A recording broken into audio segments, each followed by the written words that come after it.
Hello, my friends, this short story is about guilt. In a bustling city, a modern spiritual guide named Martha had a knack for connecting everyday experiences with profound insights. One sunny day, she gathered her community in a park for a talk about guilt. As people settled on the grass, Martha began, "People everywhere seem caught up in the cycle of guilt and worry. Let me share a story to illustrate this. Recently, my family and I visited a vibrant market. Among the many stalls, there was an elderly woman with a weary face and a walking stick. As we walked by without stopping, she called out, 'Come over and buy a shirt I handmade. Why doesn't anybody like me or my clothes?' Her words were filled with despair. We felt guilty and went to her stall and brought a shirt from her."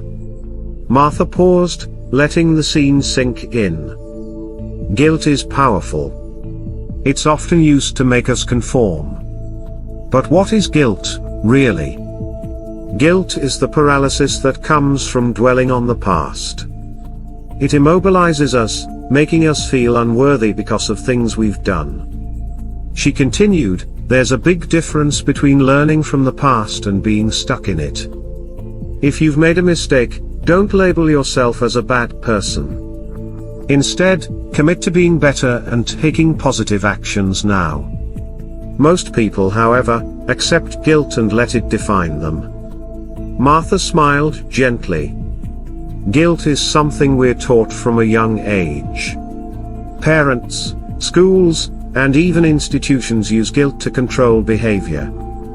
Remember the classic, "Oh, don't worry, I'll carry this heavy load with my bad back. You just relax"? It's a tactic to make us feel responsible for others' pain. She looked around at the attentive faces. Guilt is everywhere. It influences us in subtle ways, like tipping more because of a certain look or feeling pressured by societal expectations. But it's a trap. Guilt keeps you stuck in the past, wasting the present moment. Martha's voice was firm but compassionate. The past is over. Feeling guilty about it won't change a thing. Imagine feeling guilty about a disaster that was out of anyone's control. Would that change its outcome? Of course not. The same goes for your past actions. Instead of guilt, focus on what you can do now.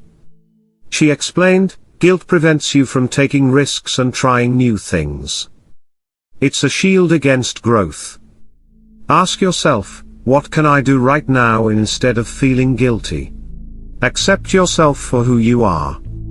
If others disapprove, that's their issue, not yours.